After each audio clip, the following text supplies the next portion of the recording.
Et puis l'invité de ce journal Afrique, l'opposant congolais Vital Kamerhe, modification de la constitution congolaise, un rapport de l'ONU sur les violations des droits de l'homme par la police congolaise. Avec lui, nous commenterons l'actualité de la RDC.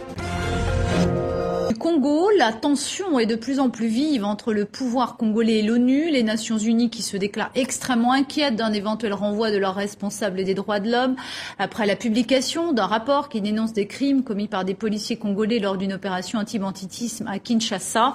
Vital Kamerhe, vous êtes le président de l'Union pour la nation congolaise, un parti d'opposition, opposition bien sûr au pouvoir du président Joseph Kabila. Alors il n'y a pas de confirmation officielle, mais si les autorités étaient amenées à effectivement renvoyer le responsable de l'ONU des droits de l'homme, est-ce que cela ne donnerait pas raison finalement aux informations qui sont parues dans ce rapport ? Oui, moi je pense que ce serait irresponsable de la part du gouvernement, et même une sorte de fuite en avant. Il y a des allégations dans un rapport, et le travail des représentants aux droits de l'homme, justement, c'est de dénoncer tous les cas de violation des droits de l'homme.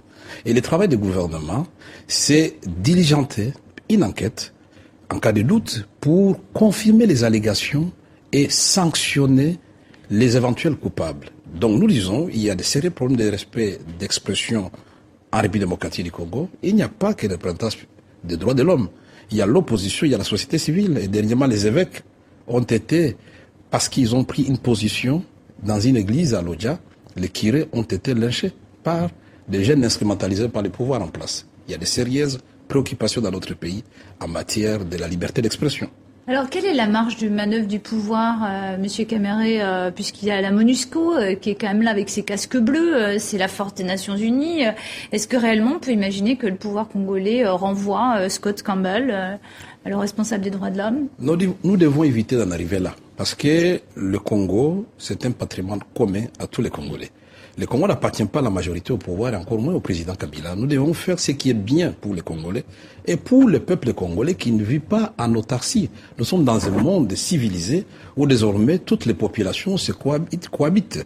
Et donc nous devons faire en sorte que le gouvernement revienne à la raison. On ne doit pas couvrir les gens qui ont pris des jeunes dans l'opération Likofi que nous avions dénoncé alors qu'il revient au gouvernement d'encadrer ces jeunes de d'autres métiers. En 2016, il y aura des élections en République démocratique du Congo. Il y a quelques mois, Lambert Mende, le porte-parole du gouvernement, affirmait que Joseph Kabila respecterait la Constitution. Vous-même, vous vous montriez extrêmement sceptique à l'époque. Vous l'êtes toujours ? Toujours sceptique, et je l'avais dit, c'était pas de la prophétie.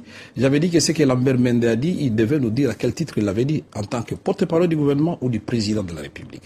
Il faut que le président Kabila lui-même parle. Et ce que nous faisons d'ores et déjà, au niveau de l'opposition, c'est d'augmenter la pression. Il y a eu le meeting, il y a eu la marche de l'opposition, il y aura sit-in le 20 prochain, c'est-à-dire ce lundi, et nous avons tout un calendrier pour faire toutes les provinces de la République démocratique du Congo, parce qu'il est inacceptable que le président de la République qui a prêté serment, lui qui a promulgué la Constitution, de faire respecter la Constitution, qu'il soit le premier à la violer.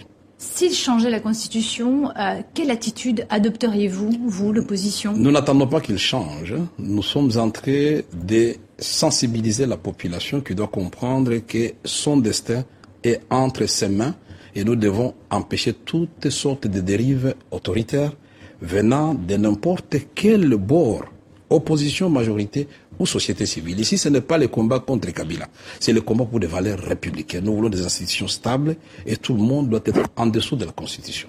Alors, on lit aussi que les changements pourraient toucher les conditions d'éligibilité et notamment quelque chose qui rappelle un triste souvenir en Côte d'Ivoire, le principe d'ivoirité. Vous redoutez, vous, une telle modification qui vous éliminerait peut-être de la course, puisque je crois que votre grand-mère était rwandaise ? Non, ça c'est une affirmation gratuite déjà qui veulent nuire. Ma grand-mère serait rwandaise, je n'en rougirais pas, mais malheureusement tel n'est pas le cas. Mais je suis contre toute forme de discrimination et que dans notre pays, il est clair, la Constitution actuelle dit que pour être candidat, il faut être congolais de père et de mère. Donc ça n'a pas changé et nous ne voulons pas de modification de notre Constitution actuelle. Merci beaucoup, Vital Kamerhe, d'être venu sur le plateau de TV5 Monde. Merci d'avoir accepté notre invitation. Merci beaucoup. Direction